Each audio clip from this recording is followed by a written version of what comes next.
Now Moses played in the NBA. How many years was it? Like 20, 21? Something like that. He played for like 28 teams, but and he's been successful wherever he's been. But finally, from 74 to 95. Yeah, and finally with Philadelphia, which he won a championship for. You know, he was that key piece. So this is well Finals deserved. MVP. Finals MVP, well deserved. 4-4-4. 3-time MVP. Well deserved. 12-time All-Star. Well deserved. Did I mention NBA too? Man, he played. He played for the ABA, NBA, the Big Three. He didn't play. But hey, shout out to my man Moses. He was the first person I remember watching the NBA. Like as a little kid, like I'd be scared to play against him. You know what I'm saying?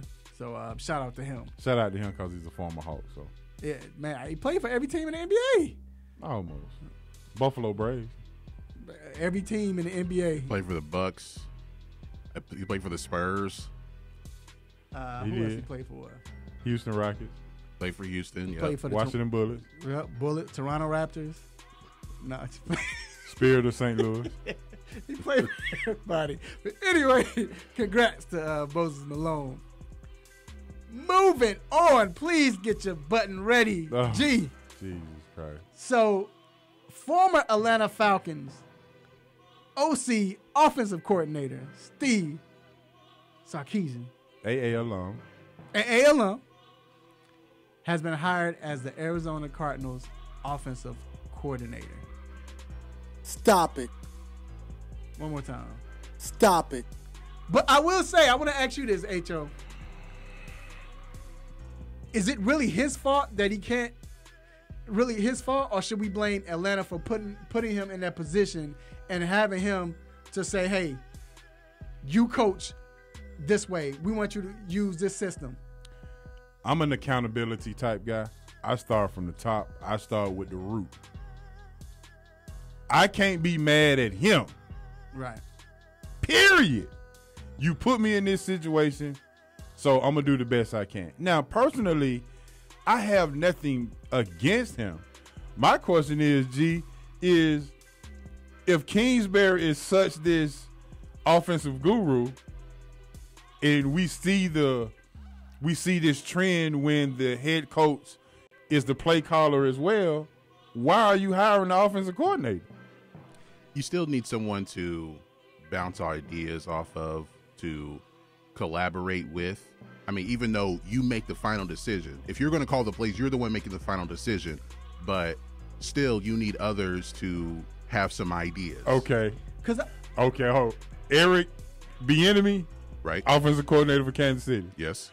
Is Andy Reid really bouncing ideas off Eric Bieniemy? The stuff. Where did Eric Bieniemy play college football? Colorado. What did they run when he was at Colorado? The wishbone or the option. And what principles does Andy Reid incorporate into his offense? No look passes. I don't think Andy Reid. Yeah. I understand that, and I get it. I don't know. It makes sense because I wonder. But think about it though. You mentioned Andy Reid. We've seen Peterson. He got a job. Look what he's doing. Nagy. We're about to cuss him out. You got Nagy. Look what he's doing. But my point is, they came from Kansas City, and I always thought that like people like Andy Reid. Who else is a guru? Who was guru? Offensive guru. Do we have any more coaches that are older coaches that are offensive gurus? Gruden was supposed to be one. But I'm saying that had like you had an OC, but knowing this guy's calling a play. It's like a defensive coordinator. McCarthy. It's like Jason Garrett. It's like a defensive coordinator. You know, he was supposed to be the play caller. Right. But I'm saying that's who they were. The coach, who's the defensive guru, right? That hired defensive coordinator. I think you have to have him, but it seems like it always pans out. So let's see, because the difference is, Quinn wasn't an offensive coordinator. He don't know offense. Right. He don't even know. obviously. But the thing is, and I'm sure we're gonna get to this.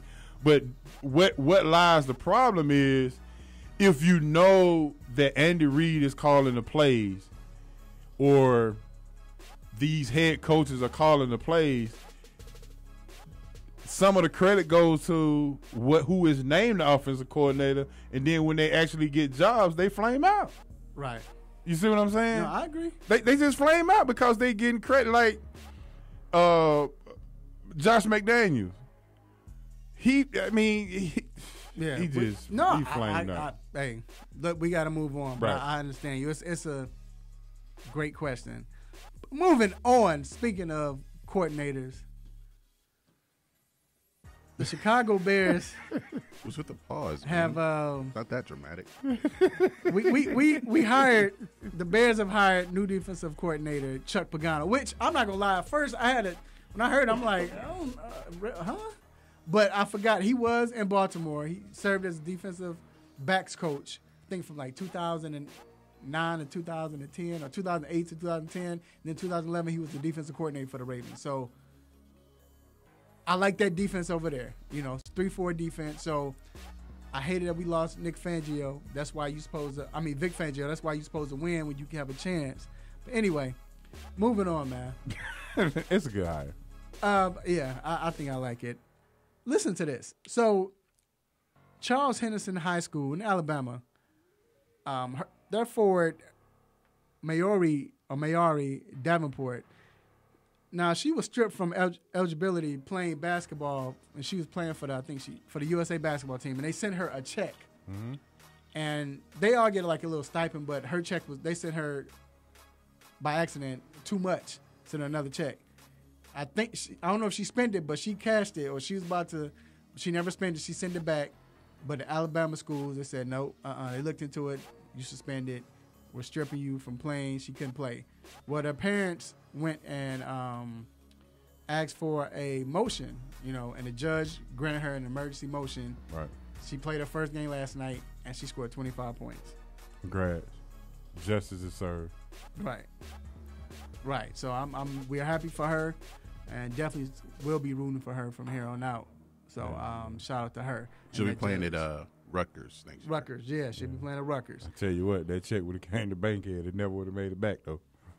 What? That's for sure. That check? Oh. That check would have came to Bankhead. It never would have made it back. Check would have came here and made it back. Moving on. Paul George just passed Kevin Durant in the NBA All-Star voting for the forwards in the Western Conference. Do you think this is valid? What is your take on this? Because Kevin is averaging 28 points, 6 assists. This is a popularity contest, and obviously, right now he's hot. Obviously, Durant being on social media in his feelings most of the time probably does not fare well with the popularity of the NBA fans. So, hey, it is what it is. I mean, this doesn't obviously signify who's the better player, who has the most skills, or whatever the case may be. But I'm asking your opinion real quick. Do you? I mean, right now, we know George is playing out his mind. He's playing out his mind. But KD is balling also. Who do you think is?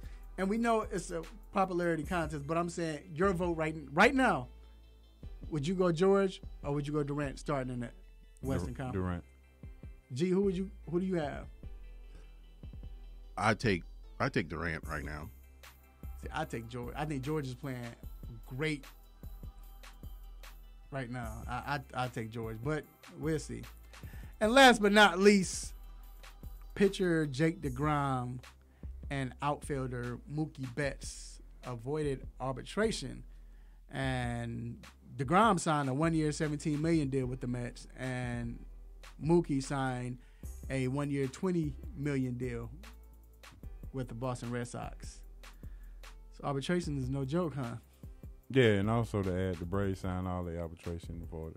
Yeah, they did that, and the Braves signed all of them right. Foltynewicz and all 7. Culberson. Let me ask you a question. Do you look at that as more as like in football, you know how they tag you? franchise. The franchise tag, is it kind of somewhat? It's based on your numbers previous, the last 2 years. I think of the last couple of years, they look at the numbers and they kind of weigh it and have a value. It's crazy how the sport itself, how they value how much they're going to or willing to pay you. Right. It's quite interesting. Right. But in football, it's more position that they kind of do it. In baseball, it is what it is. Right. So all right. So please don't move or change that dial. We will be back with a very interesting conversation, a very interesting topic you don't want to miss. We will be right back.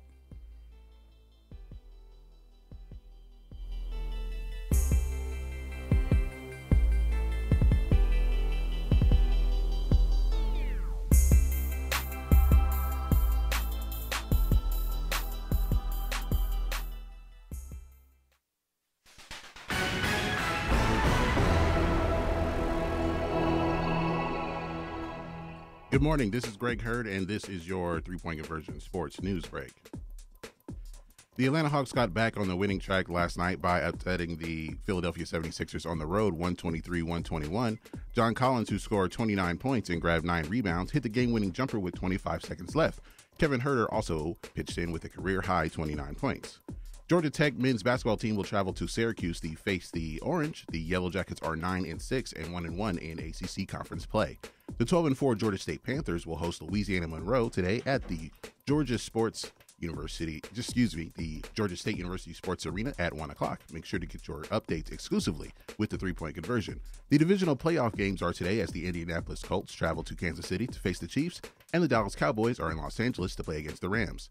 Make sure to follow the 3-Point Conversion for exclusive Super Bowl coverage and all of your major sports news updates. It's where fans' opinions matter.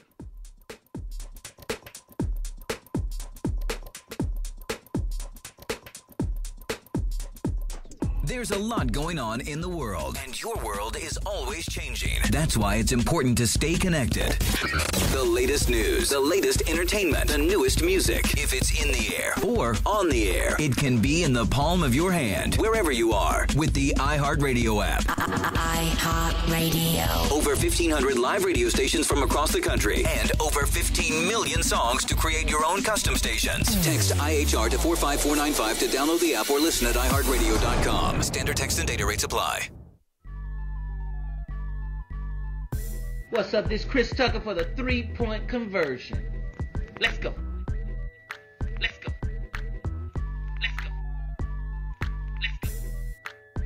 Let's go. Let's go. Let's go. Let's go.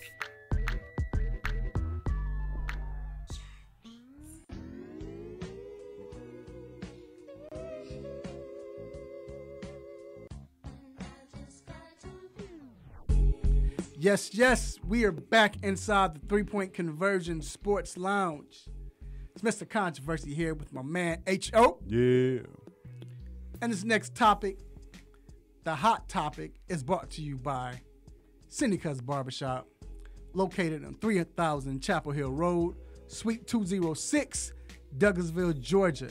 Make sure you guys check them out. If you need a fresh cut, got a date, you have a premiere to go to, an event, wherever, family reunion, they're going to get you right. Everyone can cut in there, no empty chairs. And great talk, great barbershop vibe, talking sports, community, unity, and everything. Make sure you check out my main man, Dwayne Chambers. He will be, once you walk in, all the way on the left, the last barber on the left, all the way down. And you can follow him on Instagram at Simha the Barber. That's SIMHATHEBARBER. Shout out to the whole barbershop. What up, Z? All right.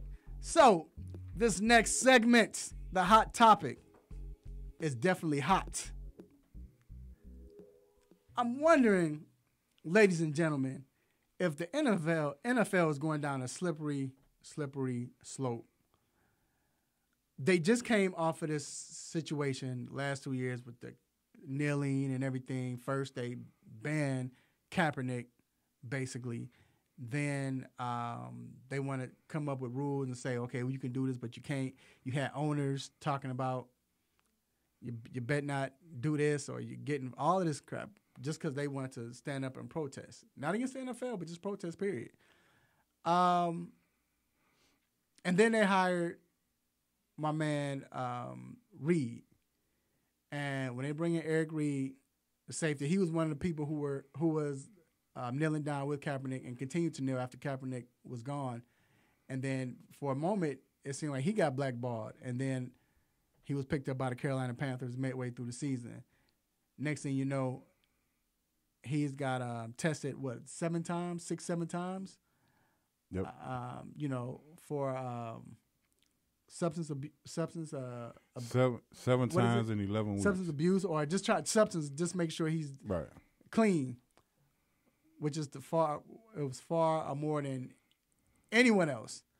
But he's only played like basically half the season. So you look at that, even though it was a great season for the NFL, you say, okay, I guess you could say either the NFL, people were distracted by the great season, or it was just a great season, so you're not thinking about it. Then you have this offseason, we see a barrage of black coaches get fired, right? All these coaches get fired, and not one get hired. Or one. Was it one? No, who? No, not no coach. There's no not new a head black coach. No, not a head coach. A couple of them got coordinator jobs. Oh, okay. We're talking about head coach. Okay, I got you. So, just with this alone, we just brought up, does this make the NFL look iffy? Or is it justified with the firings? NFL always look iffy. This is an owners league, and they gonna let you know.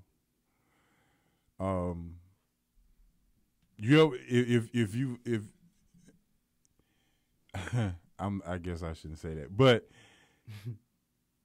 the NFL always says we bigger than you. You're never going to be bigger than us, the players. That is, and when you look at this situation, they even created a Rooney Rule to appease some of the naysayers about how this looks.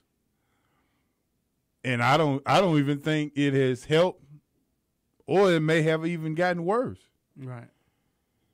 So to what they call it, the token interview is sad to me. I can name a bunch of these guys that have gotten interviews, but I mean, we can go down the list. Like, how many got interviewed? I mean, and I know everybody. Enemy got an interview. Yeah. They didn't wait. Well, Chris Richards was supposed to be interviewing for the Miami job, but that never happened. I think like more teams are trying to get their coach now, and you're supposed to, if your coach is the coach you want to interview is his team is in the playoffs right now, you have to wait until after, right, to hire them. Right. But some are trying to get somebody right now, and which that is affecting some of the black coaches who may have been rumored to be hired for these jobs. And again, it seemed like they took it literally for Black Monday. It just. Steve Wilkes got the worst day ever. Okay, let's go down the list, and that's what I want to say. Okay, so you look at Marvin Lewis. I mean, I think everyone was saying, how in the world is he keeping his job? 16 years. I was saying it. I said it. No. But the owner liked him. Yeah. So he should have been fired 8 years ago. I mean, I don't want anybody to get fired. But, he should have been gone 8 years ago. But he stayed. But they got rid of him. We all agree I agree with that. Early in the season, we saw Hugh Jackson get fired. And, and just to mention, Hugh got fired again, he's probably the first coach ever to get fired twice in one season. You got to be a stupid mother get fired on your. But anyway, but I'm like, that's crazy. But he got fired. That's justified. I agree with that. Now in New York, Todd Bowles got fired. 4 years. 4 years. Yeah, 4 years. Quickly got a job as a DC. But my thing with Todd Bowles is, like, when did he have a chance? You started over with a rookie quarterback. Last year, you gave him an old vet quarterback to basically say, this is our chance where we're going to try to get a quarterback. And then the year before, you forced Ryan Fitzpatrick on him. Didn't he have McCown at one time? Last year. Yeah, McCown in 2017. Yeah, but Fitzpatrick the year before that. Yeah. Like, I don't know. I understand you want to go offense, but I don't know. And then Steve Wilkes. That Never I had don't a chance. get. They tried to say, I mean, the report has been that the team wasn't competitive enough under With him. who? But if you just drafted a quarterback and then you pay $20 million for a quarterback who has no knees, your star running back is coming off an injury. Your defense isn't what it was. You have Patrick Peterson and some Right. other dudes, and Chandler Jones, I guess, but that's not enough. I mean, I don't know what their expectation was, but they're claiming that they weren't competitive enough. And just for 1 year? Just 1 year. Well, what were they before they fired Wilkes? They weren't competitive then. Right. Obviously, because they fired their coach. That's the whole. We can make excuses for whatever we want to make our point or to make what it is we want to happen. And this is what's been going on for a whole bunch of years in the NFL as far as I'm concerned. You have to wonder, someone of a caliber of Tony Dungy, why hasn't he gotten back into coaching? Does he know something that we don't know? Or is he closer to a situation where he understands and hears the whispers about what's going on and how unfair this could be? Because a person of his caliber, which you can look at someone that's close, to you, Lovie Smith, the person of their caliber, how big was it when both coaches made it to the Super Bowl with that character? Right. And neither one of them are in the league now. Right. That's something to think about. Right. And That is something to think about. when Lovey got fired, when Lovey got fired in Chicago, Right. it made sense. The only reason why I say it made sense because you brought in a new GM. A new GM's going to want a new coach. Right. I get that. But he goes to Tampa Bay. Steve Wilkes. And All over again. And everyone. Well, that was a situation to where, and we've talked about this before, Right. to where, okay, you have this new quarterback, and you have this great offensive coordinator. Apparently, the quarterback has a good season. Okay, let's make him the head coach now. And there was really no logic behind firing Lovey in Tampa Again, to bring in Dirk Cutter. we can make adjustments to our comments however we need to make what we want to do be what it is that we want to do. So And ran Lovey out the league. Right. Ran Out out of the league. So look, this man went to a Super Bowl. But okay, so look. All right. This is crazy. So now let's talk about the coaches. I want to talk about two coaches that got hired. Cliff Kingsbury gets hired in Arizona. I'm going to let you do the honors. This man got fired in college. Stop it. But you get hired as a coach? Not only fired in college, fired at best middling Big 12 school. And you want me to add to that? And was hired at USC and then walked away from that to go to the NFL. And I don't And this is the thing. This is how you know something is going on. If he knew the NFL would be calling him, why would you sign with USC? Why would you take that job? He had a backup. That was the backup plan. So That's the only thing it could be. That was the backup plan. Okay, I'm going to take this USC job because these coaches can move if they can go wherever they want or whenever. They already have a job and they just get hired somewhere else and they haven't done anything in either place yet. So here's another. I'm gonna bring up another one. Then you look at Adam Gase. He gets fired this year as the Dolphins coach and gets hired the next week for the New York Jets. Same division. Same division.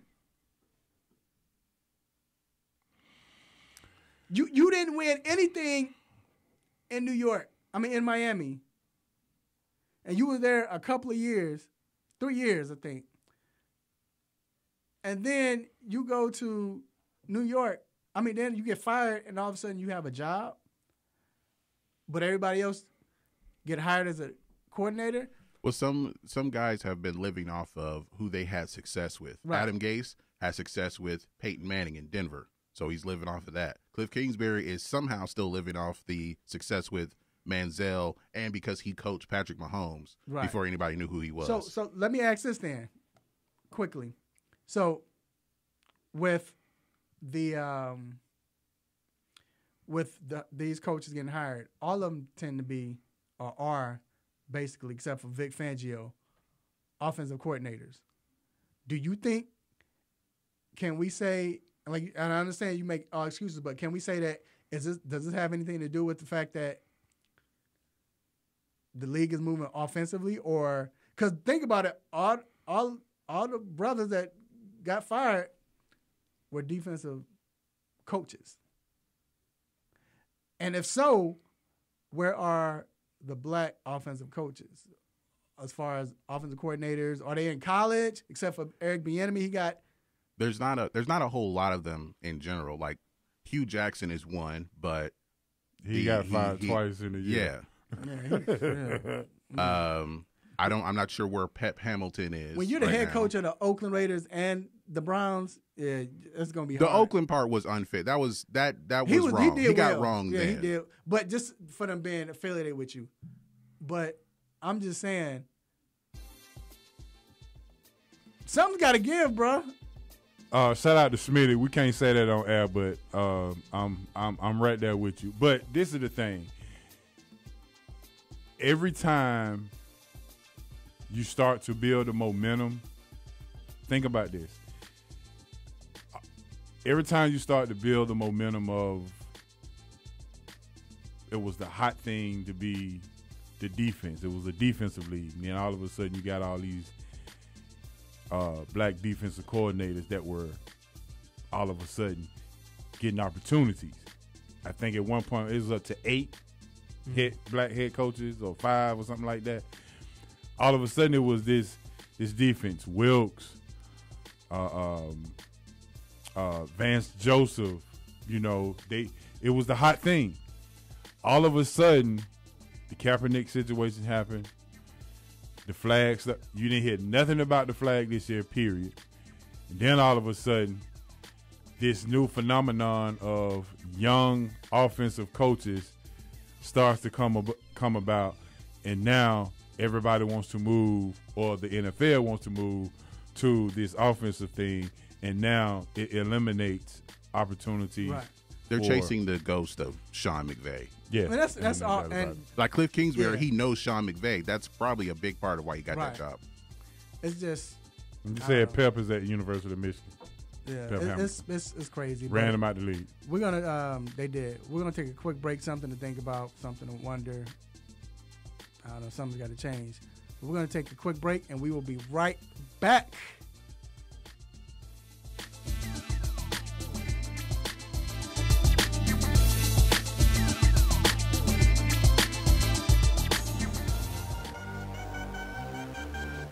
Point conversion, Kevin Herter with the Atlanta Hawks.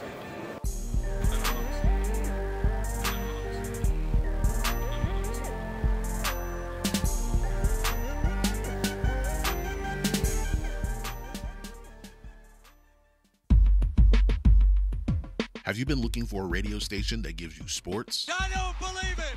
It's a touchdown! Entertainment? Are you not entertained? And other special interest talk shows? Well, isn't that special? All on one app? Yo, that's dope. What app is that? It's the Real 1100 AM app for WWE. Grab it for free in your Google Play or Apple App Store today.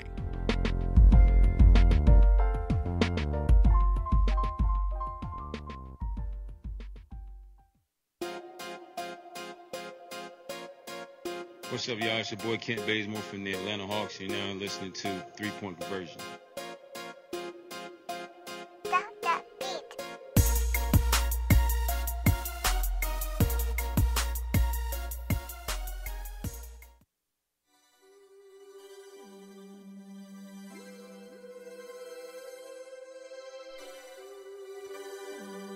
Yes, we are back inside the 3-Point Conversion Sports Lounge.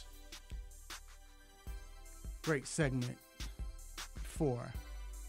Now, it was hard for me to watch the Alabama game, but I was able to. I have to have a job, so I have to watch it. And I had a little smirk on my face until, and I was feeling good. I'm like, yes, Alabama's getting beat. I was just, because of so many Alabamas, I was hating. I ain't gonna lie. I'm not gonna lie. Until you see the two kickers kick and hit the goalpost. I almost lost at HO. I got mad instantly. But anyway, the game is over. Everybody's talked about it, of course. But can we say that now, because of the results of that game, but not even the results, but the fact that Clemson and Alabama has played 4 years in a row, 3 years in the championship, and then one in the playoff. Last year was the playoff when they met in the playoffs. Mm-hmm. Can we say now, let's stop talking about expanding the playoffs? Because what is the purpose if it's going to be Alabama and Clemson? Now, if we bring other teams, they were worse, or so to say, record-wise, than the teams that made it. Right. Could they make a difference? My whole point would be, for the fanfare, you would probably want to go 18, 16s, or whatever the case may be. But if it's going to always come down to Alabama, Clemson, for the last 4 years, at least 3 years in the championship game, then to me, it's like 2 might be the way to go. We might just bring it on back to let's see what 2 teams can get in, because this year's game, as far as the Notre Dame and Clemson and the Alabama and Oklahoma game was probably watched more than the Clemson Notre Dame game. But the Clemson Notre Dame game was, that was a sleep number. Right. I had my sleep number on 92. So can we stop talking about it there? Because I'm not going to lie. I was wanting to say maybe we should, but it keeps coming down to 2. It seems like. Look, here's the thing. I think what people are tired of seeing, they're tired of seeing the same teams. Right. Somebody always says that, this is something my mom says, it's somebody else's turn to win. They have to actually do it. Exactly. So you actually have to beat these teams to have a chance. Right. Nobody's going to let you win just because, we've won 5 in a row. We don't want 6. Right. So you have to go, the other teams have to get better. I think Klay Thompson said something about that too, where we're tired of seeing the Warriors in the finals. Well, you got to go beat them then. So the other teams have to get better if they want to win. It's that simple. And to me, Clemson, Alabama has played in 3 championship games over the last 4 years. It's not even close. The competition's not even close. It's not even close at all. It is. It's ultimately ridiculous of how good these 2 teams have been. And we talked about it before we came on air. Nick Saban has lost now 23 assistants. 23. 23. The OC that was supposed to be the new OC, he even leaves now. So to lose 23 offensive coordinators during your tenure, and you are still at this level? That means they cheating. No, I'm just kidding. No, man, he's good. I'm just kidding. No, he's great. Yeah. I'm like, bro, and then, I mean. And that's interesting because it's like people are trying to get they do this in the NFL. We're trying to get like that Patriots assistant, trying to get that Patriot magic to rub off on them. Right. They're trying to get the Alabama magic to rub off on them. And has it worked anywhere yet? Nope. It's just like if you're an assistant of Saban and Belichick, yeah, you can get a job, but are you going to win? I mean, Georgia is the closest thing. At least they went to Kirby's the closest. He at least he went to the championship game. Yeah. But that's it. Now, speaking of that game, you have two players who are transferring, which are quarterbacks from each team. Jalen Hurts, Kelly Bryant. Not to mention now the new one, Tate Martell, who stuck his foot in his mouth, and Justin Fields. Gee, it's a few more, right? Brandon Wimbush. Tyree Jackson. So, but the fact that, and we spoke about this before, early in 2018, about transferring players, are they quitting or not? It's starting to become the norm now. Do we want this to be the norm?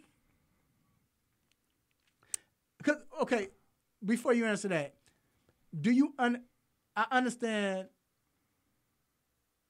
Jalen Hurts, because Jalen's a senior, about to be a senior, right? Or his last year. Graduated in December. Yeah, so it's about to be his last year. Right, but he has one year of eligibility. But then Kelly Bryant, he said he wants to leave. But do you understand them, or is it still? This is a way to appease. This is a way to appease college students, because you allow coaches to move and shake whenever they want to. Mm-hmm. I can recruit you and then leave. Look at Manny Diaz. Oh my God. He moonwalked better than Michael Jackson. My man, Kingsbury. There's a lot of, I can recruit you, then I can leave with no penalty. But if you try to leave, you got to sit out a year. So they've made all these adjustments to, okay, well, I tell you what, if you at least graduate, which basically means if you pay your $200,000, if you would have paid your $200,000 to get your education, at least we would be satisfied, because you would have given the NCAA all of their college tuition money, whether you get it from financial aid or the school. Somebody's paying for it. So as long as you graduate, then what we'll do, we'll let you go play anywhere else without any penalty. Now they got this thing where you can appeal if you feel threatened. Yeah, and that's what it is. And that's why I spoke against it before, because you either feel threatened or, because that's what it's turning to now. I'm threatened. Tate Martell. He was talking, well, when they asked him about Justin Fields coming in, would you help him out? I think that we were talking about before the game, and he was like, well, look, I've been here. I know the coach. This is my team, basically. Like, nah, I've been here 2 years. He ain't even spent a minute on campus or with the football team. All of a sudden, he gets here. Transfer portal. I'm transferring. You threatened. You know what I'm saying? Like, I get it with Jalen Hurts. I definitely understand that. Speaking of Jalen Hurts, we saw with Jalen that he was seen with Locksley, the offensive coordinator. Locksley, I'm sorry, with the offensive coordinator for Alabama, and he's at a Maryland game. Who's now at Maryland, who's coaching Maryland. He was at a Maryland game. Mm-hmm. You think he's going to Miami, though? Yeah. I think he's going with Enos. Enos. Yeah, who was the quarterback coach for Right. Alabama. Yep. Which is who was credited for the improvement of Jalen's passing game for this year. So I think he's going to Miami. Well, we will see. Like I said, this is going to be very interesting. Funny you should say this. Now I'm looking at Austin Kendall, quarterback for Oklahoma. He enters the transfer portal as well. So now that's brand new since yesterday. See, that's what I'm saying, man. Why is it just quarterbacks? But I know. Because only one can play at a time. Yeah, cornerbacks. Yeah, because if you're not starting at linebacker, I think that's 8 quarterbacks. But I spoke portal. against this. I said this the year before last, and people got on me. I said, "This is, to me, it's a way of you saying it's like giving a trophy for second place because you're unhappy or you can't win the job. I quit." I think the especially if you're a quarterback, you have to be better with your decision making as far as where you're going to go to school. Okay, who they got at quarterback now? Is he going into the draft? Right. And what year is he right now? Right. You have to make a decision. And maybe I felt like Justin Fields might have been overconfident, thinking, "Oh, I can beat Fromm for this job." Who told him that? His uncle. And uncle. At the cookout. Uncle Charles told him. Yeah, while he was on the grill. Yeah. Yeah, drinking the Heineken. Anyway, we're going to take a quick break. We're going to be right back. Talk some NFL football.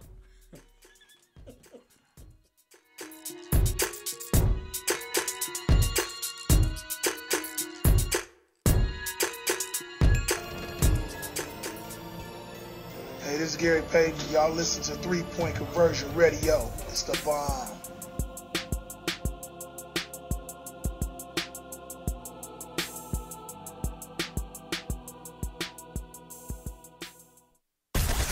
Tune your radio. Tune in. Now. You can tune into this radio station on any smartphone or tablet. iPhone, Android, BlackBerry, Nokia, Samsung, Windows phones, or whatever you have. Download the free TuneIn app from your phone or tablet's app store. Tune in with music, sports, news, and comedy. From over 70,000 radio stations around the world, including this Beasley Broadcast Group station. Check it out at tunein.com or your app store.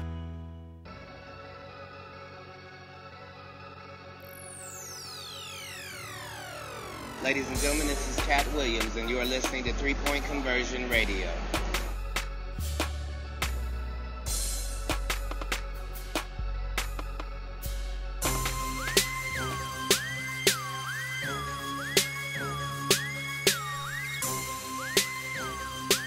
All right, welcome back to the 3 Point Conversion Sports Lounge. And this is wild card weekend. I'm sorry, not wild card weekend, but divisional round playoffs. And first, I want to give a special shout out to Miss Sarah Thomas. Miss Sarah Thomas will be the first woman to referee a playoff game. So it's big, you know. It's big. It's big. I'm the type that.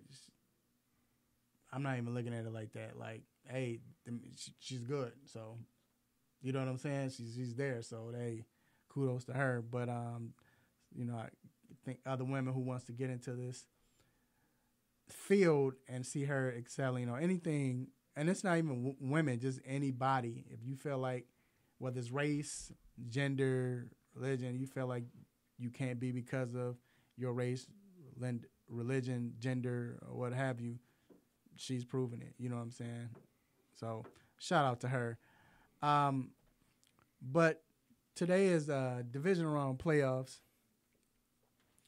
And this is where I am kind of going through right now because we're not we're not here. Because you lost? Oh, I'm sorry. So, and right now, just for that, I hope that the Dallas Cowboys make it to the Super Bowl. No, I want them to go Super Bowl and fumble and lose that way. I'm just kidding. But you know who won't be there? Woo. Got some ping pong action going on, baby. Yo, sir. G, how you turn on me, dog? I was with you. But anyway, we have some interesting games this weekend. It's going to be because you got, like I said, people didn't expect the Eagles to play the Saints.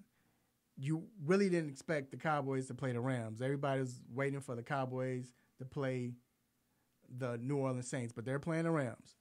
But let's start off with the Colts and Chiefs.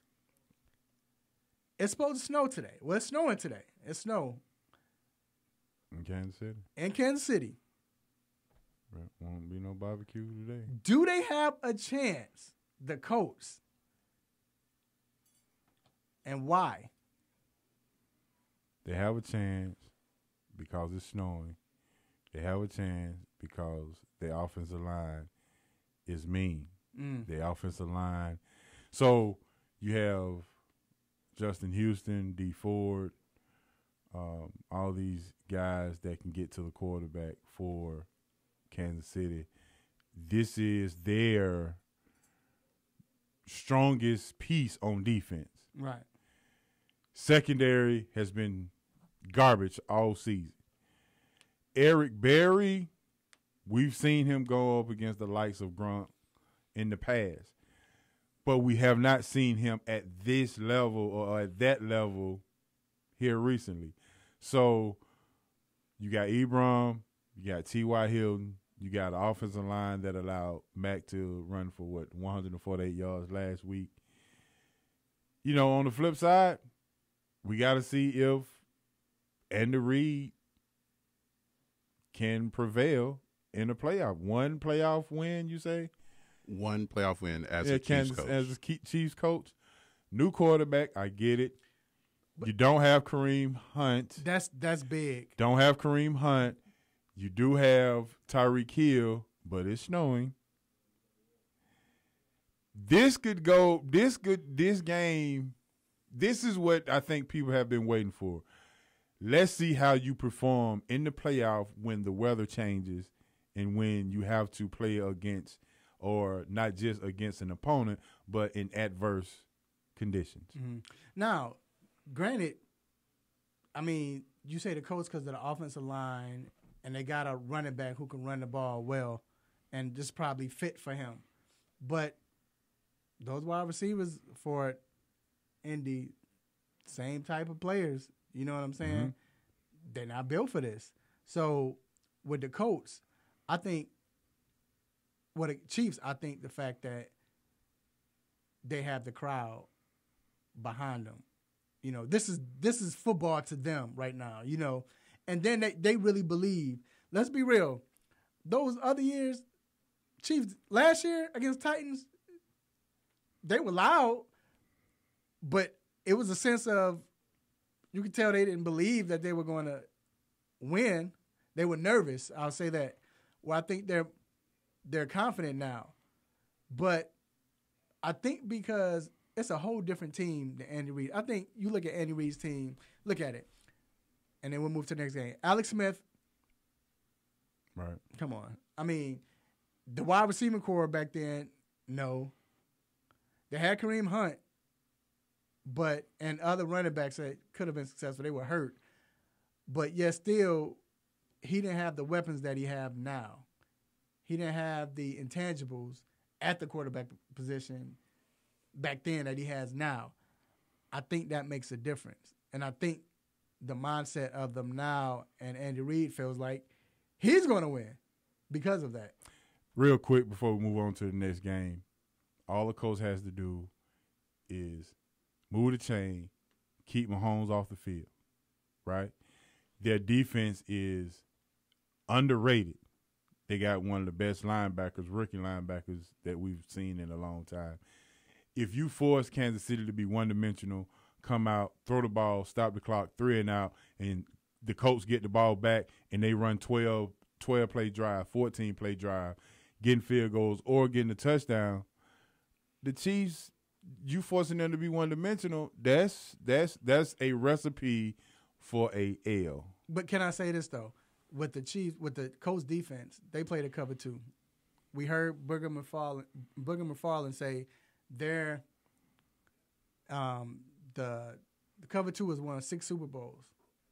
The last one was 2010.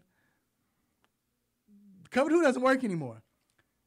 It worked last week because Houston doesn't have any weapons. That's going to be They have no speed. And they have no speed. This is a tall task when you're playing speed, talent, and weapons all over the place. Is it speed in the snow? It's still speed. Because they're still going to be faster than you because you're going to be slower also. So it's running straight down. Snow doesn't stop that. It's just cutting. But can the ball get there? Snow, wind. Hey, with his arm, probably so. But we'll see, though. I mean, and I'm not picking my winner, but I'm just saying we'll see. Now, the next game, we have the Cowboys and the Rams. Cowboys travel to the Rams. The Rams have been looking iffy lately. Now, they get Gurley back. They say Gurley's looking fresh and everything like that. And we'll probably talk about that later on in this show. But do the Cowboys have enough offense with their defense to be able to score more points than the Rams? I don't think so. You don't think so? Mm-mm. They have to keep the Rams' offense off the field. What the Cowboys do best is what the Rams give up the most, and that's run the ball. You're not going to be able to just run, and score points. You're going to have to at least be able to put some points on the board in the air. And because Seattle couldn't throw the ball, they didn't attempt to throw the ball. They ran the ball to throw. The Rams will throw the ball to run in this game as far as I'm concerned. I think it's going to be whatever that the Rams, whatever Todd Gurley can give them. It's really going to depend on what he can give him. If he's effective, then that's going to make Jared Goff more effective because Dallas will be worried more about Gurley than Goff. If they're able to contain Gurley and you have to make Goff have to beat them, that gives Dallas more of a chance to win. And I think offensively with Dallas, if they are able to, they'll have to control the clock, keep the Rams off the field. And I don't think that, as great as Aaron Donald is, I don't think that it's not going to be a game where he beats them by himself. Right. And he's going to need the other defensive players, especially the secondary, to make plays. And that secondary is iffy. And I think Dak, I think we're finally starting to see the Dak that we saw the first year he came in the league, the way he's playing, being instinctive, making throws on the run, making the right play, not messing up.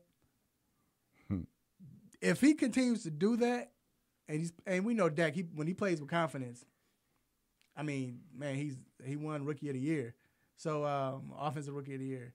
But I think this bodes well with Dallas Cowboys if that happens. But like I said, it's a tall task, man, because now you got to play the running game and the passing game. Right. Now, quickly, let's go to this Chargers. Well, let's go to Eagles Saints first. Quickly, do you think Eagles have a chance? I do. I do think they have a chance. It's a very small chance, but I do think they do have a chance. For whatever reason, and I don't think if anybody tell me they figured this out, then they lying, because there's no way that you can figure out why Nick Foles plays so well in these type games. We have not figured this out yet. They do the same exact thing. They get the ball out quick. The Saints get the ball out quick. It's the same principle. It slows down the rush. Mm-hmm. The biggest thing is the secondary of the Eagles has gotten better, while the Saints finally have a top 10 defense. So you got it's a chess match at this particular point. I think it's more so of the defensive line for the Eagles. If they can control and get to him, then I think Eagles have a chance. But if they can't get to Breeze, they won't get to him because he's the second least sacked quarterback in the league. And it was only They're not gonna get to him. They're not gonna get to him. And they're at home. And then the game. And it was 48-7. Right. Right, exactly. Chargers and the Patriots. This is the big game. I think it comes to schematics. You know, it's going to be scheme versus scheme. The thing is, you would think they have a easier task because now they don't have to worry about their running game, but it's different because with Tom Brady, they might run the ball because they can run the ball with Michelle, or they can pass the ball, dink and dunk. James White, Edelman.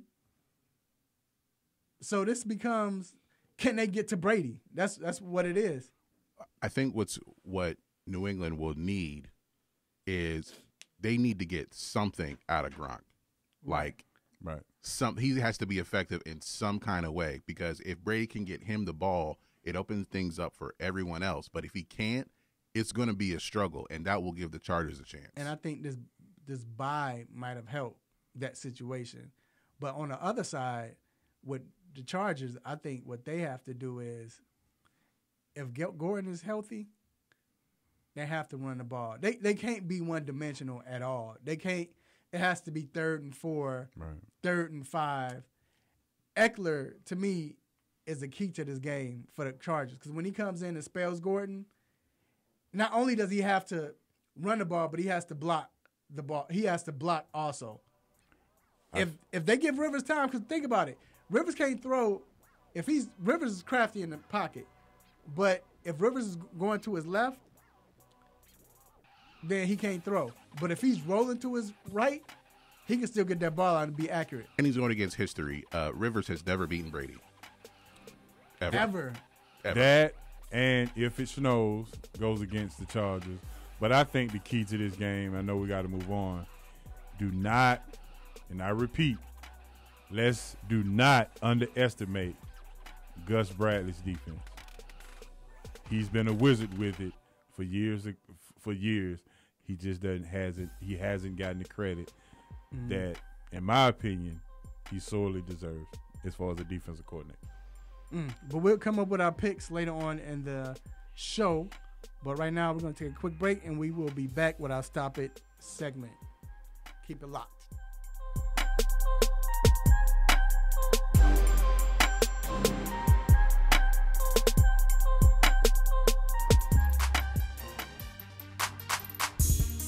This is Leilani Mitchell from the Phoenix Mercury, and you're listening to the 3-Point Conversion. 3-Point Conversion. 3-Point Conversion. 3-Point Conversion. 3-Point Conversion. 3-Point Conversion. 3-Point Conversion. You are tuned into WWE Lakeville, AM 1100. The opinions expressed during the sponsored programs on this station are strictly those of the program hosts, guests, and callers, and are not necessarily those of Beasley Broadcast Group, this station, its staff, other advertisers, or agencies. What's going on, folks? It's LA and Eric from Brownstown, USA podcast on the 3-Point Conversion. You know, LA, these guys may have the smarts on a national level, but I think we can take them when it comes to the 216. Man, stop it. You're a garbage watch. Anyway, check us out weekly for updates, news, stories, and opinions you can count on about football from the heartland of America, the Cleveland Browns. Only on the 3-Point Conversion. Now let's throw it back to the Sports Lounge now!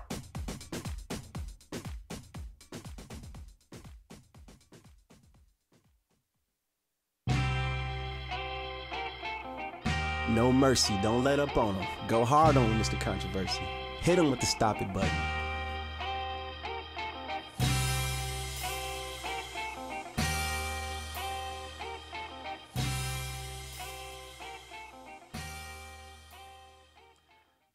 All right, we are back inside the 3-Point Conversion Sports Lounge. This is the time we like to thank everyone who is listening live, who supports us, looks out for us, give us word of encouragement. We appreciate you. And once again, we thank you. And hopefully you keep it going. And now, it is time for the most infamous, the most famous Stop It segment. Let's get it. Stop it. Stop it. Stop it. Stop it. Stop it. Stop it. Stop it. Stop it. Yes. S-T-O-P, new word, I-T. Stop it. Stop it. Get some help.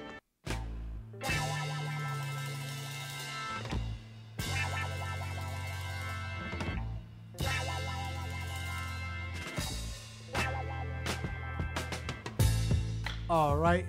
H.O., it's on you. What is your Stop It moment? My Stop It this week goes to no other than Mr. John Elway for blocking a person from getting the job, and after they didn't agree to terms, he gets rid of the guy anyway. Stop it. Wait, he got rid of him? He don't have a job. But he's still in the front office, though. No, he's not in the front office. That's gone, too. Oh. Yes. Stop it. Wow. Did y'all hire someone yet? The Falcons? Yeah. Oh, I know y'all sick. Woo. You block him from interviewing, then you make him the offensive coordinator. You don't agree with the staff that he wants to bring in, so you say, well, don't even worry about any offensive coordinator. And your front office job, you can go ahead and get that too. Now you can interview. Well, the jobs are taken. Right. Come on, John. Wrong. That's Tripping. dirty. All right. G. All right. My Stop It goes to Cleveland Indians pitcher Trevor Bauer. Oh, man. For he was had an issue on Twitter with harassing some 21-year-old woman, and when reporters asked him about it the next week in the clubhouse, before the reporter even finished asking the question, he just walks out. And they said, you had the social media thing that last week, and as soon as they said that, he's like, "Thank you for your time," and he walked away and he walked out. But then later on Twitter, because I think that's his safe place. Yeah, him and Kevin Durant friends.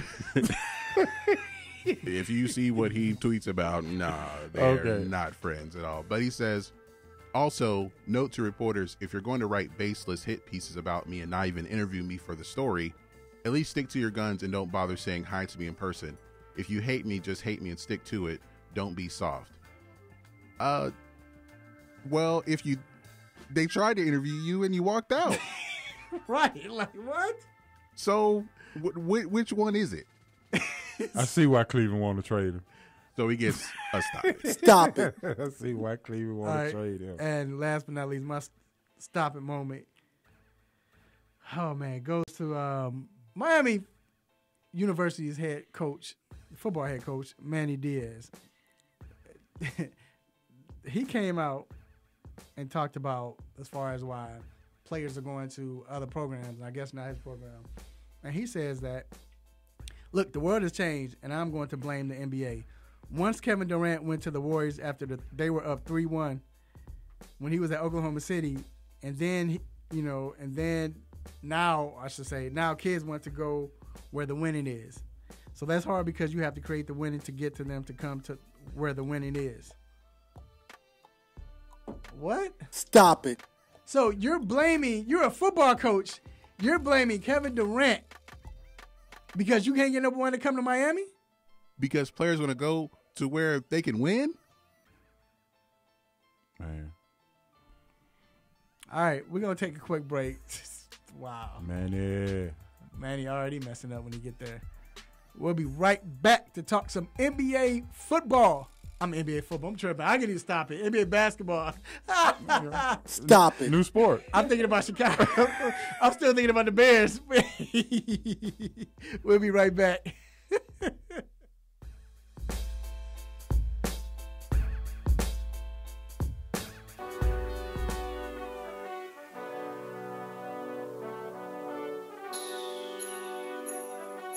Let me break down to y'all what's so dope about the three-point conversion.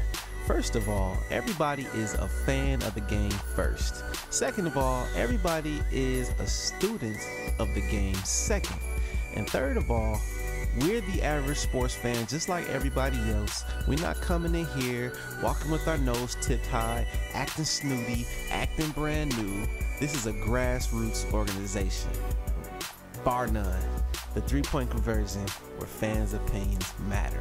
Be sure to visit the website www.the3pointconversion.com. Get your fix, get your articles, multimedia, and everything else that you, as a sports fan, need. So again, the3pointconversion.com. It's where it's at, man, where fans' opinions matter.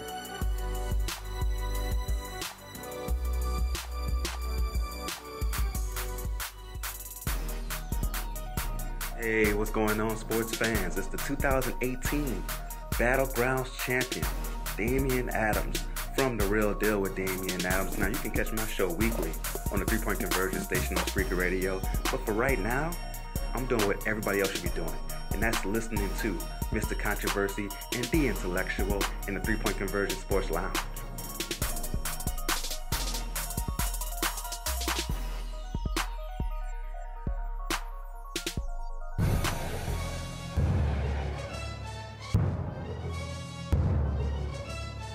Whether it's quick hits, what's on my mind, the infamous Stop It segment, you got to be there every Saturday morning on the 3-Point Conversion station for the 3-Point Conversion Sports Lounge hosted by Mr. Controversy. Get him!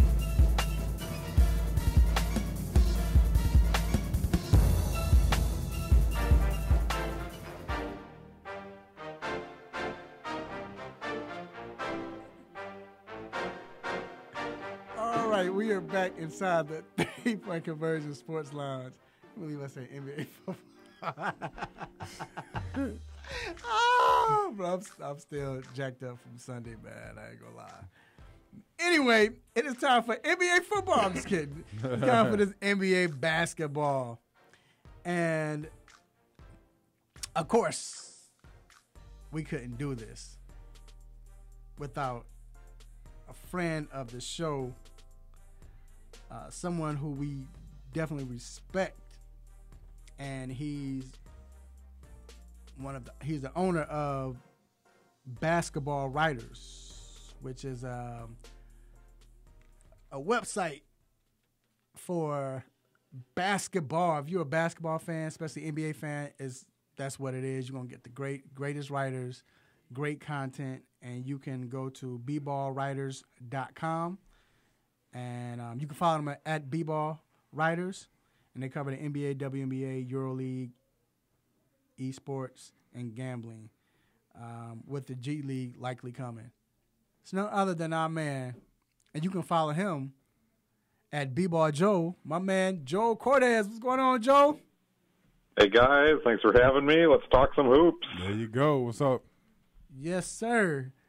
Let's start. We got to start with the Atlanta Hawks. Always like, bring them in. That's who the 3-Point Conversion covered, and then we're in Atlanta. Kent Bazemore has had his ups and downs. Lately, he's hurt now, but before he got injured, he was playing pretty well. It was whispers going around that, some teams were looking at him. Do you see the Hawks trading him to any contender? And if so, which contender do you see trying to get him? And if not, or if you don't believe so, why do you think Atlanta should keep him? Well, the difficult part with Kent Bazemore is the contract, because he is a useful wing player. He's a little bit short to be playing small forward at 6'5", but he can play the shooting guard spot. He's hitting a career 44, almost career high, 44% from the field. 3-point shooting leaves a little bit to be desired this year, 33%, but he's doing things in other categories. It's always tough on a bad team to wonder where those stats are coming from. But he's proven that he can be useful on pretty decent teams before this, too. But he's making $18 million a year, and that's the reason, and that's not only for this season but next. So that's the reason I don't see Kent Bazemore being traded to a contender, because most of those teams don't have a lot of deadweight contracts on the books that are going to match up in order to make that deal happen, unless they get a third party involved. I think what you would see is more maybe a fringe playoff team that's trying to swing for the fences and get over the hump. They might be looking at him, especially if the Hawks are willing to take on a dead contract in return, and then that fringe playoff team's got to sweeten it with a pick, or they've got to send somebody back. So you're going to be looking at somebody like the Memphis Grizzlies. They're looking to unload Chandler Parsons. Would they be willing to do that? He's got 2 years left on his deal, but that's $24 million for Parsons. Are they going to sweeten that with a pick in order to get somebody usable? Because it looks like they've moved on from Chandler, even though he's supposedly healthy. Detroit, they could build something around John Lure and Langston Galloway, but it seems like they like their wing combination. The big team that I'm looking for, Hawks fans know them very well, and that's the Charlotte Hornets. They are supposedly trying to move on from Nick Batum's contract. That is a whopper at $24 million as well, and there's an extra year on top of that. They would have to sweeten the pot somehow, either with one of their younger players or with a pick. We haven't seen them necessarily do that sort of thing in the past, and you got to ask yourself, is that too much of a price to pay to get Kent Bazemore, who, again, a very useful player, but is he really a game changer when you can get that kind of production at about half that price? All right, Joe, this is Horace. We love talking to you, by the way. But when you look at the Western Division, it's up and down. 1 week you in last place, the next week you in third place. It's kind of flip-flop. I think we can all agree that Golden State is probably the team to beat, especially with Boogie coming back. Do want to ask what team, if there's any in your opinion, has the best chance to unseat Golden State in the West? Yeah, I spent about an hour trying to do research and answer this question earlier this morning as I was prepping for this, and it's really difficult. There's a handful of teams that I think we can throw out. Utah, the Lakers, Clippers, Spurs, Blazers, those are all good teams that have a reasonable case, to be a playoff team and maybe even win a round during the playoffs. But it left three others that really stood out, just not enough to say that they can, unseat Golden State with any seriousness here. That's going to be the Denver Nuggets, Oklahoma City Thunder, and Houston Rockets. The Rockets stand out in the scoring department. We know that they can keep pace with Golden State. But like the Warriors, the Rockets are not as good defensively as they were last year. They started out really slow, just like the Warriors did, and they're hitting their stride right now. They're also looking for Chris Paul to come back. We saw their 7-game series last year. It was really close. Golden State was a better team last year. The Rockets were a better team last year. I look at the Denver Nuggets. They're right there in a lot of really key categories. You look at assists, which is something that the Warriors have always had that as a hallmark. Denver is right there, and in fact, even ahead of Golden State. Rebounding, and then especially clutch performance. Golden State has not been good in clutch games this year. I think they're 10-8 in those situations, and Denver has been very, very good. The Nuggets have a high upside left to go because Jokic is so young. They're waiting on Gary Harris and Jamal Murray to be healthy at the same time. They've had injuries to Paul Millsap this year. So they've done all this to be 28-12 and first in the conference by a hair. They've done all that while not at full strength. So there's upside left there. And I look at the Oklahoma City Thunder. They are the best defensive team out of the four that we've talked about so far. They are long now at every single position. Bringing in Nerlens Noel to pair with Jeremy Grant up front. Obviously, Steven Adams is a beast down low. But even Terrence Ferguson has given them good minutes. Chick Diallo has given them good minutes on the wing. They are just long and explosive at every single position. And then you've got Russell Westbrook and Paul George in there, two guys who, those are Swiss Army players that really can fill in any role. So those are the three teams that are going to have a shot at Golden State. It's going to be one of those three in the Western Conference Finals. I just can't pick one yet. We haven't seen enough. Awesome. All right. Once again, we're here live with Joe Cortez, my man, owner of the Basketball Writers. You can catch that website. It's for basketball lovers, NBA, college. You love hoop. It's perfect for you. And you can go to B-Ball Writers and make sure you subscribe, and you'll get great content. Also follow him on at B-Ball Joel. Follow him on Twitter at B-Ball Joel. Now, Joe, you mentioned the Denver Nuggets, and I want to know, how good are the Nuggets? But not only that, are they able to keep this up throughout the season and postseason without a go-to guy. I know Jokic is that guy, but as far as clutch, a superstar, we all know playoffs are for the superstars. How far can they go with this team? Well, I think Jokic this year has unequivocally cemented himself as a superstar in this league. It is not premature to say that. He absolutely controls the game from start to finish. He has made clutch plays. This is a guy who's averaging almost 8 assists as a center, and he's averaging 20 and 10, in points and boards as well. Plus, he is a plus defender. So this is a 5-tool player now. They are running the entire offense through him.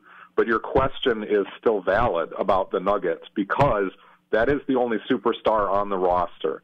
And teams are obviously going to key in on him during the playoffs. He's still going to make them pay, but the game plan is going to be all based on making somebody else beat them. It's similar to what Milwaukee is going to face with Giannis Antetokounmpo. It's going to be the same thing that Houston has to face if Chris Paul doesn't come back at 100%.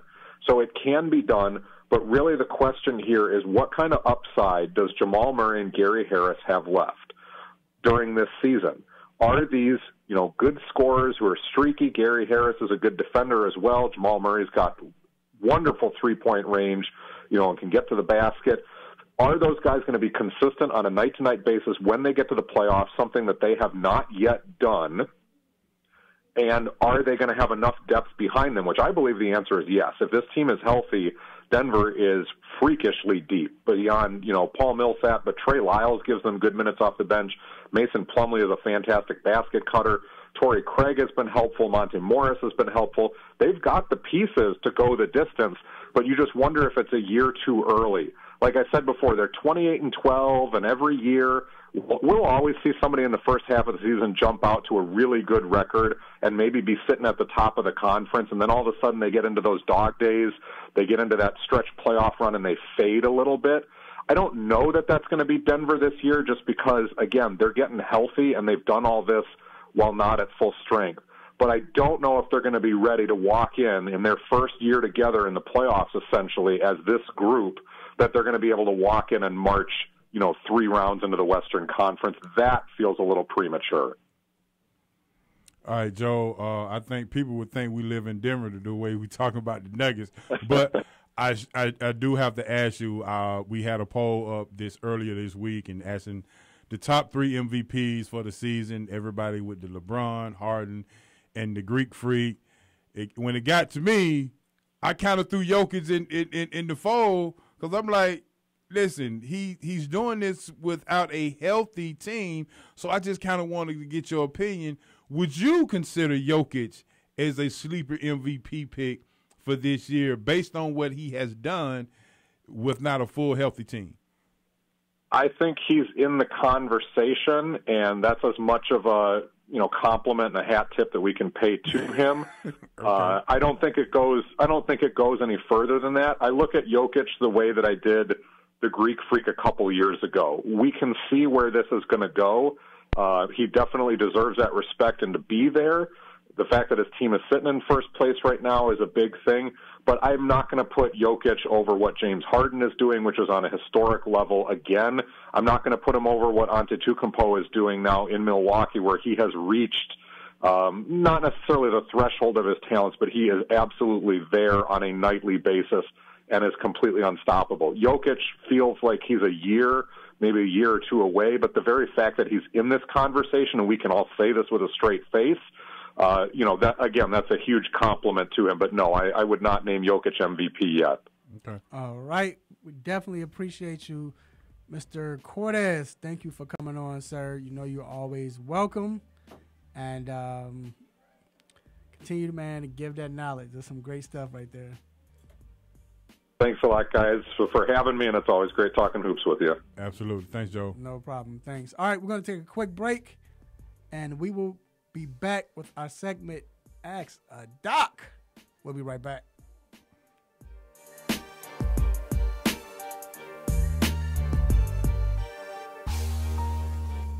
Hey, I'm Diana Taurasi from the Phoenix Mercury, and you're listening to the 3-Point Conversion Radio.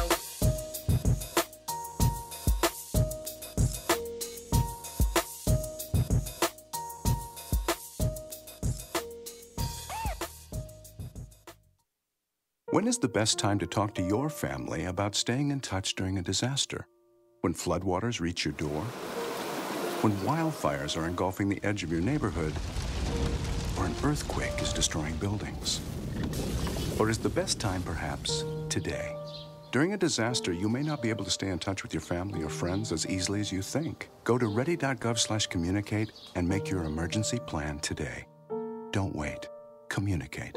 Brought to you by FEMA and the Ad Council. What's up? This is Anthony Hamilton, and you're listening to the 3-Point Conversion.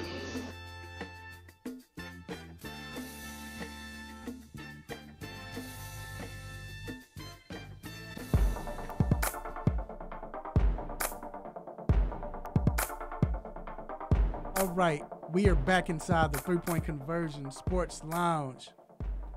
We have Dr. Fowler, Dr. Donald Fowler, that is the third, right? Yes, sir. And he is an orthopedic for Ortho Atlanta, and he is here for our segment, Ask a Doc. This is the segment where we like to ask about injuries and let him give his not only his analysis but his opinion as well, because he's a sports fan, avid sports fan. And I want to start first, divisional playoffs, and Todd Gurley and the LA Rams are hosting the Dallas Cowboys. This will be his first game in 3 weeks, and it was his knee, but they say he feels better. He looks great in practice, but he's going to have to deal with this playoff. So, they're going to tackle him, of course, but it's going to be some extra hitting. Will he feel some type of rust or even pain because he hadn't played that long? Or how long do you expect him to adjust? Yeah, I think that's a good question. I think it probably won't take him long, but maybe a series or two just to kind of get loosened up and get back into the game flow. It's not like he had a long layoff, but still a few weeks, still takes some time to adjust back to NFL game speed no matter what you're doing in practice. And I agree, he looks good in the video, and he's tried said to his critics, look at the video, I look good, but certainly it will take a few series, I think, to shake it off. But I expect him to play and play well, and I think they could have played him towards the end of the season those last 2 weeks if they'd really had to, but it was smart to rest him, especially since that was his ACL reconstructed knee when he was at Georgia, just to make sure you don't have any bigger setback. Hey, Doc, this is NFL playoffs, and this question basically is shout out to Stephen A. Smith. Hunter Henry has been on the active roster, and I'm like, well, he hadn't played the whole season. I mean, is it worth him trying to play in this game when it's possible snow? He hadn't played the whole season. Possible snow. It's a knee injury.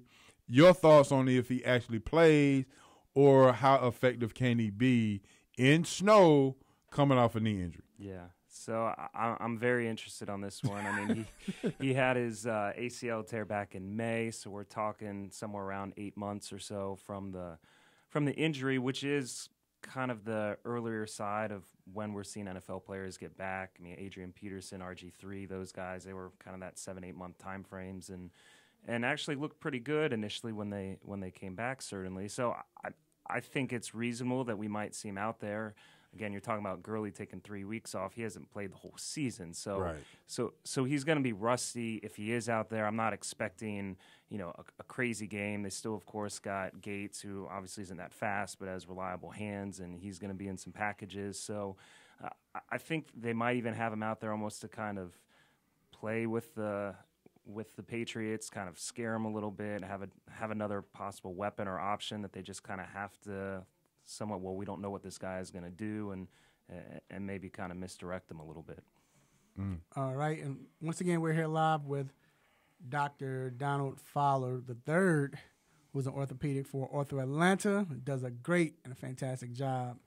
And we're asking them questions about certain injuries, not just football, but in all sports. DeMarcus Cousins, he was deemed and scheduled to come back on the 18th, or is scheduled to come back on the 18th. and this is after tearing his Achilles. This is actually will be I think a week short of 1 year, one full year. They're saying he's going to start. Now, Kurt said he's going to play him in spurts, whatever, but he's going to start. How much of an impact can he be? And how long do you expect him to get back to his old self? Yeah, Achilles, honestly, in NBA is probably the worst injury you can have with kind of, think about jumping, explosion coming from your calf. That's what connects your Achilles tendon, what helps you get vertical. There's not a great track record of guys coming back from Achilles tears, especially in NBA. I mean, the bigger names, obviously Kobe had it later in his career. He was already slowing down. You know, you think of people like Rudy Gay, Elton Brand. A lot of these guys were older because it tends to be more in your 30s. So I think what is going for Cousins, he's 28, so he's still on the younger side. Certainly can throw down, but he's not like an above-the-rim player. He has a big body, bangs down low. He doesn't, have to rely necessarily quite as much on his vertical leap.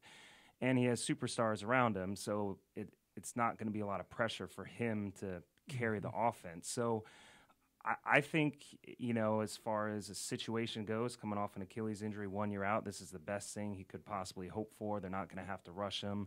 I don't see him playing probably more than 20 minutes kind of initially when they bring him back.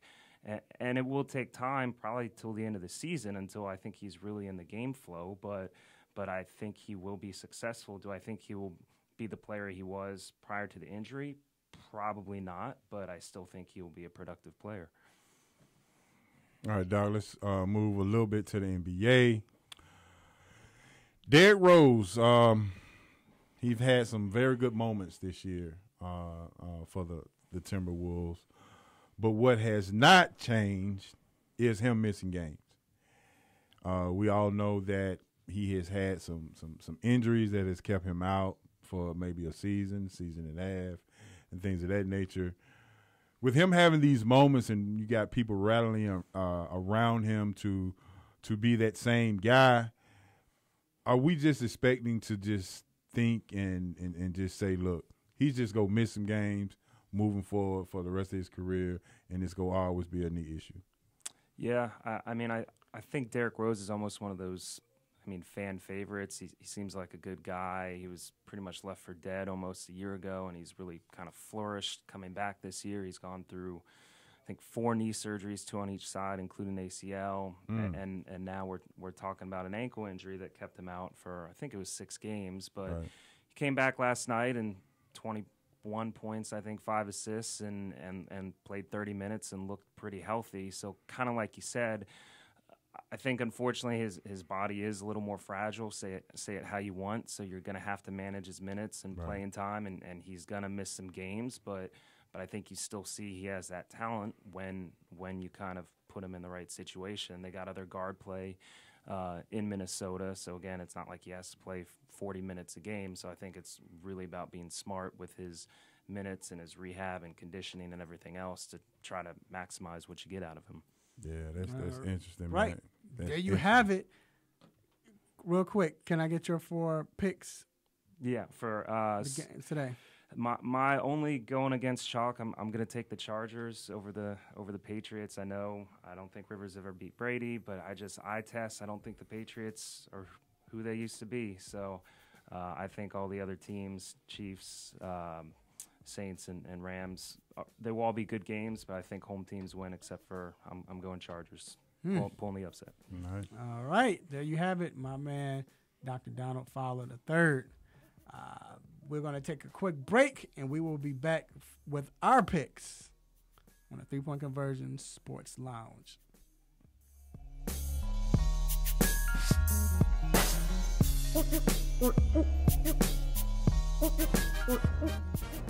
What's up, man? It's Meta World Peace. Shout out to the 3 Point Conversion Radio.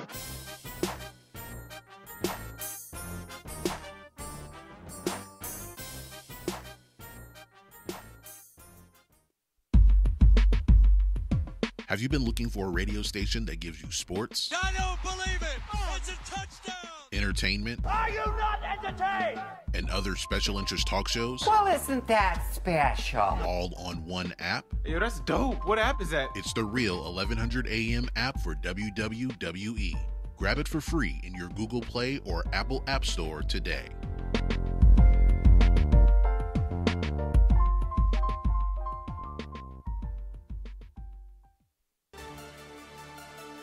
Hey, what's going on? It's your man Terrell Thomas. We out here right now. Big up, shout out to the 3-point conversion.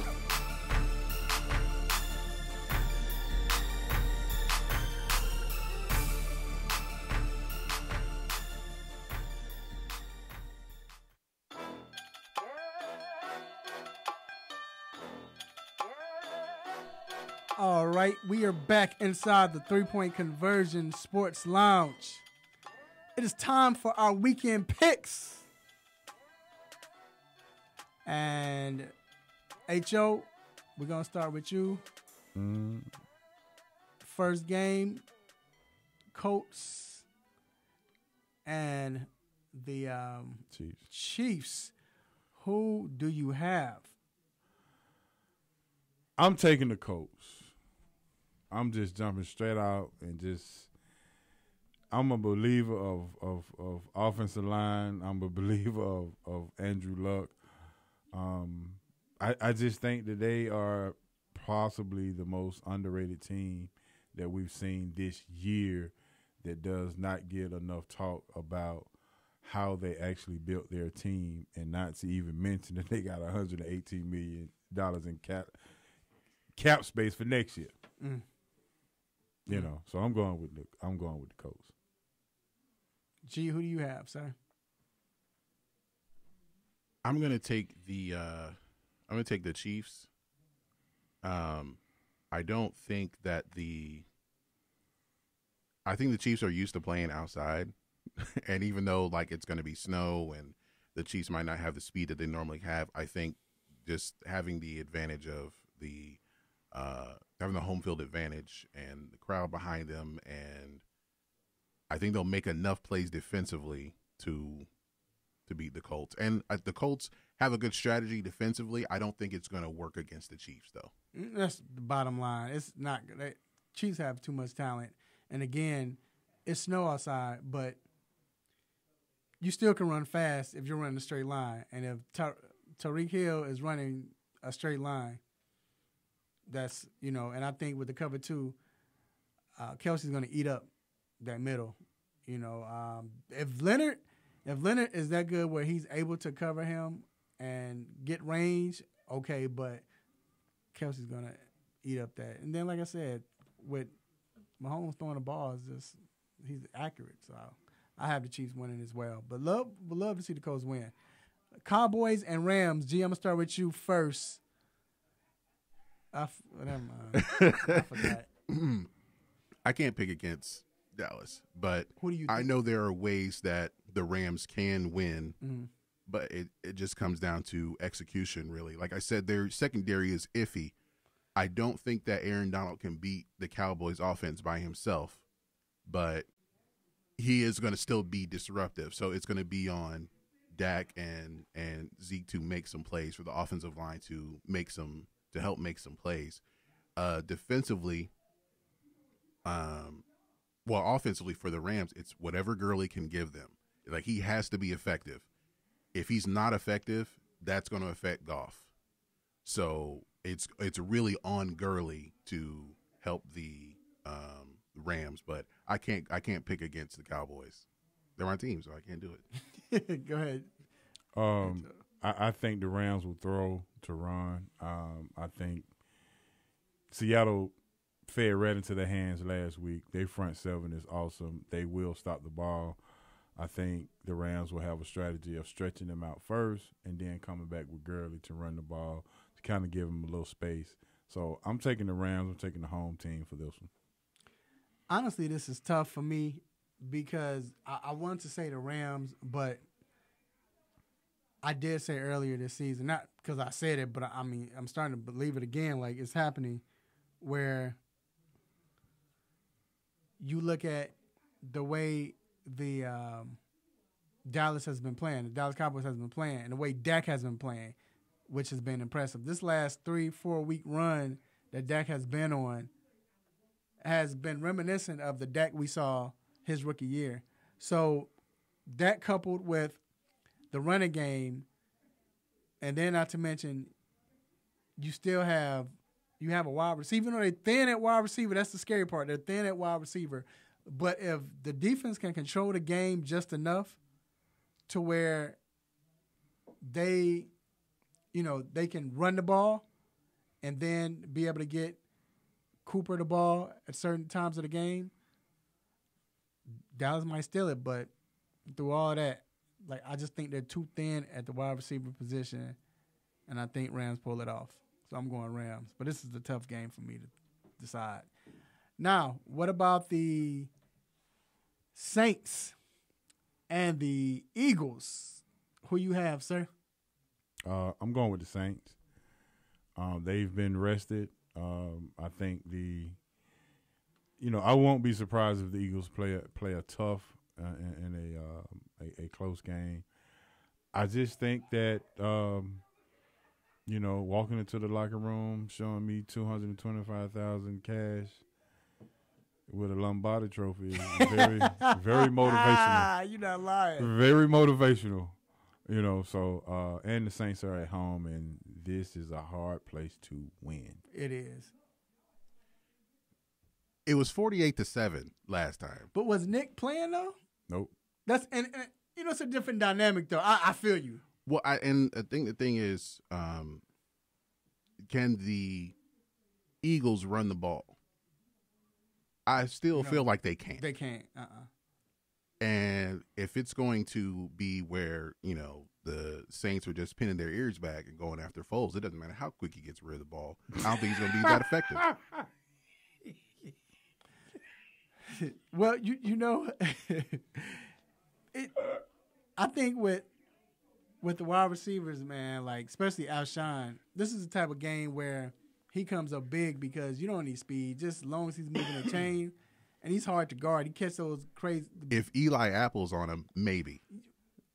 Right, that's true. And if Eli is on him, they're gonna switch him around. That's a Dallas fan for you. I know, but he's right though. When Eli got traded to the Saints, he's still not been that good. He had a few games where he was good though. Come on, G. He's on a good defense. He was good a few times. But he's the word I used last week. He's the mark.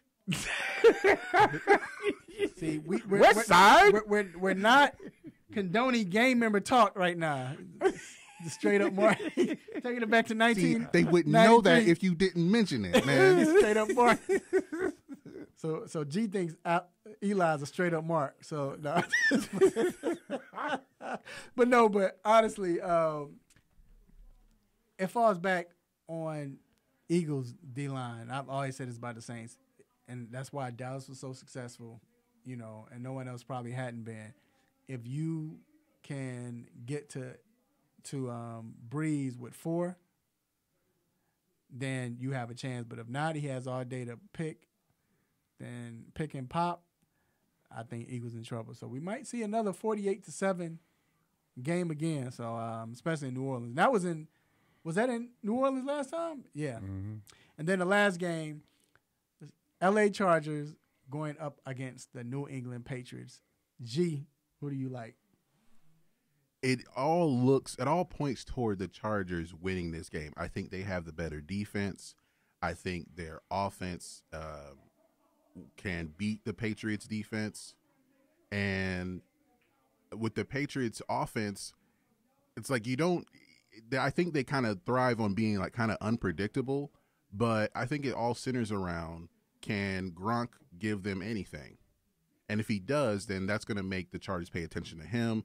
The pass rush won't be there as fast, and that might open things up for Michelle, for Edelman, for White. So I think it all depends on if Gronk can be any kind of effective, because the Patriots don't have that deep threat. They don't have Josh Gordon anymore. They don't have Cordero Patterson is playing running back and punt returner, and maybe he'll have to make a play for them to have a chance. But I'm going to even though Rivers has never beaten Brady, I'm going to go with the Chargers. It just looks like a better matchup for him. I'm with G. Law averages says, it's that time. And, we've all been waiting for this guy, Rivers, to have that signature win. And I'm just a Gus Bradley believer. I just think that this defense is so underrated that, it is – I just think that they're going to propel the Patriots offense. And Tom Brady, he's 41. I mean, let's be real. It's 41. I mean, Doc, there's no way that Jabones can get younger, so it is what it is. He's 41. So avocado ice cream doesn't do? Because he said that, what did he say? He was, his body was built for taking hits in the NFL. Or no, his brain has been trained to take hits in the NFL. Yeah. I think that's age talking. Right. So exactly. You got Chargers. Yeah, I got Chargers. But I still think the Patriots win just because.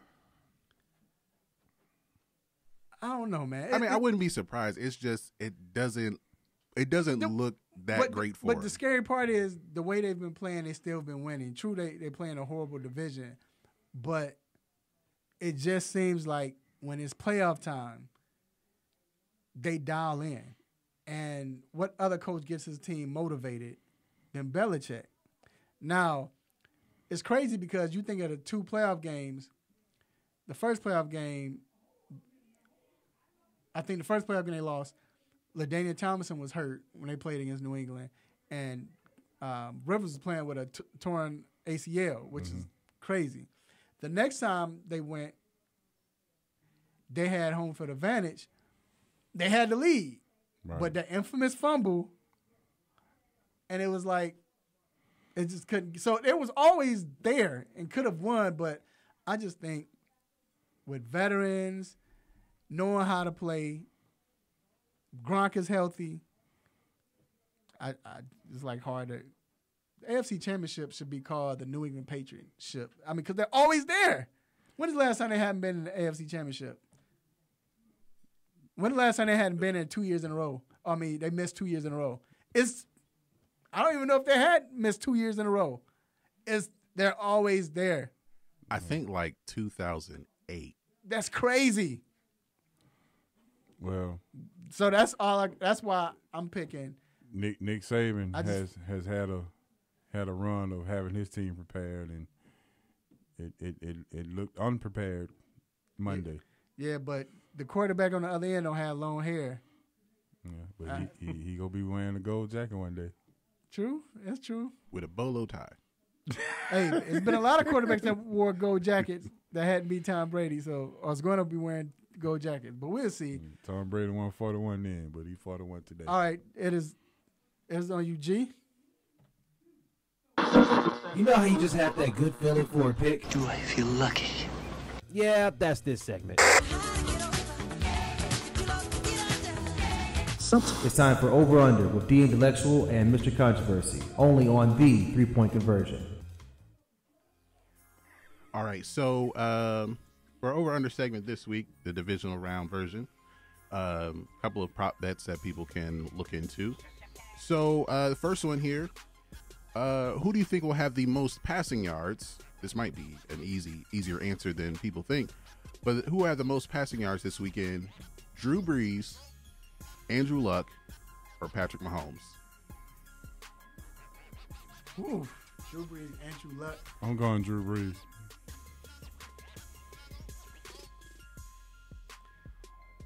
I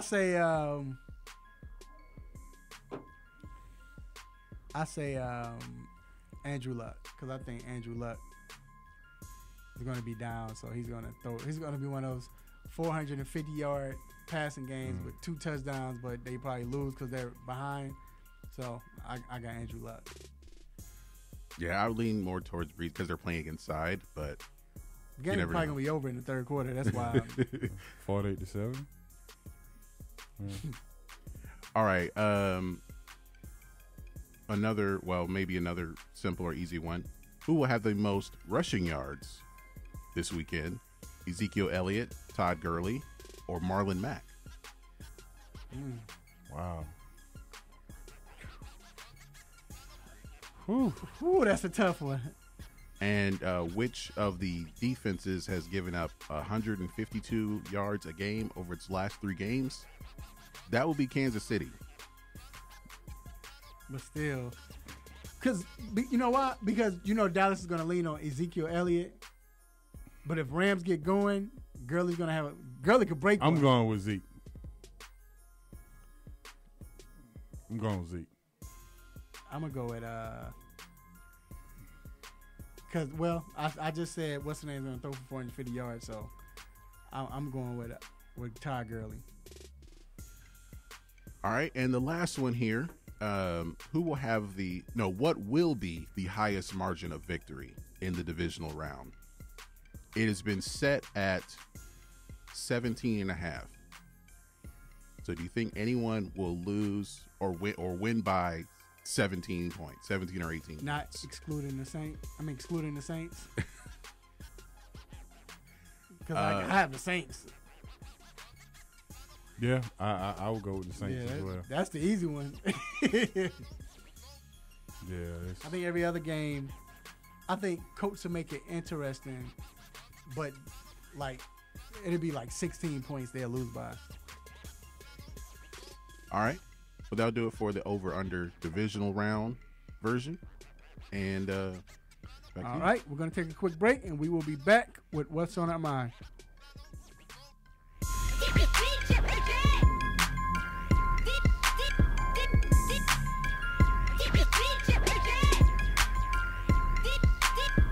There's a lot going on in the world, and your world is always changing. That's why it's important to stay connected.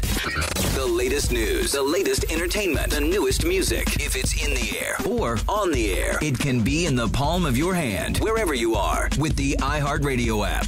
iHeartRadio. Over 1,500 live radio stations from across the country, and over 15 million songs to create your own custom stations. Text IHR to 45495 to download the app or listen at iHeartRadio.com. Standard text and data rates apply.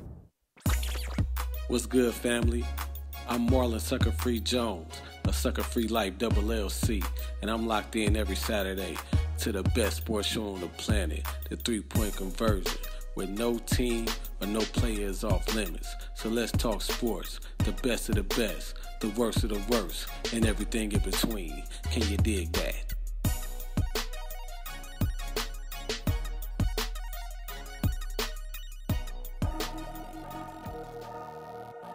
It's time to get in the mind of Mr. Controversy and the Intellectual with What's on My Mind.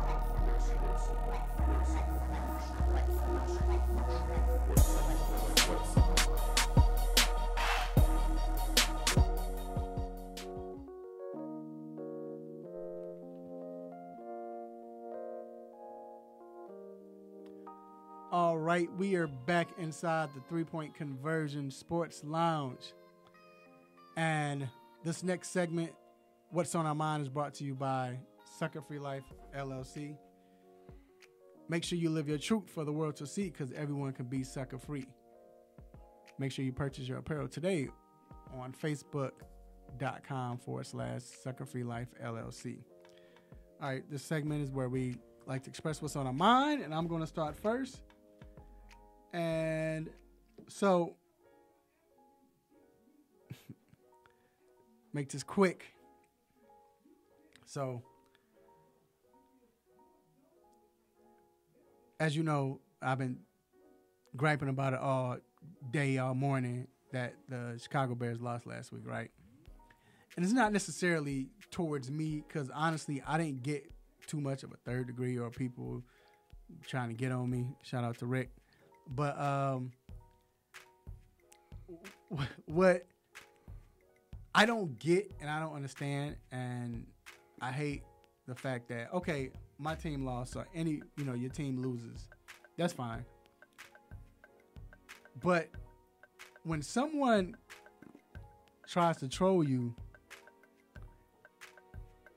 and they have nothing to do with your team, their team's not in the playoffs, shut up.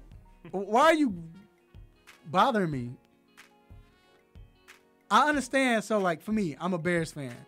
So, I understand if I get trolled by an Eagles fan because they beat us or we lost the game. But I get trolled by an Eagles fan, a Green Bay Packers fan, or anybody in my division.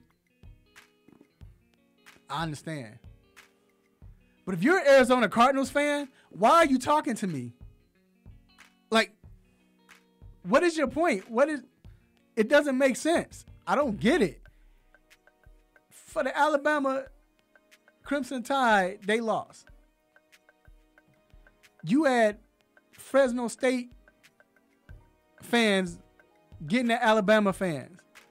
I'm going to take, my boy said this. If your team played in the Christian Mingle Bowl, why are you talking to me? So my point is, you don't have the right to troll if your team sucks or somehow you're not connected with the Bears or whatever team your team is if you lose.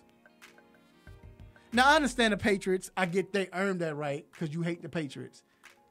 I understand the Cowboys because they've earned that right because all they talk about is rings from 94. I get it. But if you're a San Francisco 49ers fan or whoever, and you're bothering a LA Chargers fan, shut up. What can you say about your team? And I'm not talking about, well, y'all lost, man. Hey, well, I'm talking about, as soon as you lose, what's up with that Bears, the field goal? Shut up. Memes, all the memes. Yeah, like, man, that drives me crazy. That's what's on my mind, y'all. That's what's on my mind. My man. I get it all the time with the Duke stuff, too. So, it is what it is. Duke go 30-1. I get one phone call. Well, what happened to them other 30? So, I get it. But what's on my mind, obviously, is I love Joel, man. Joel is a good guy at NBA stuff. And, we talked about the Hawks, and I'm pretty sure you can rap with me on this, you and G. But it's so much been going on with this Luka Doncic versus Trae Young. And I just kind of want to give people a pause for a second to just think. How much do you think your expectations or what were you expecting from these guys to enter into your opinions about how good Luka is and maybe how not so good Trae is?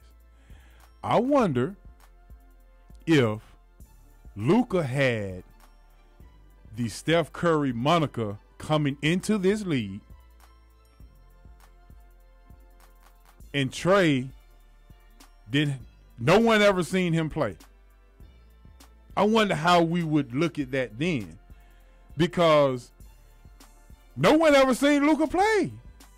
We had no tape. We had no 31 games to just say he led this league in this, he led this league in that. We didn't have that. So when you finally see him play, what were you actually expecting? You didn't have any expectation. But with Trae, he led the NCAA in scoring. He led the NCAA in assists. He is the Steph Curry moniker. So when he doesn't live up to the Steph Curry moniker, now he's no good.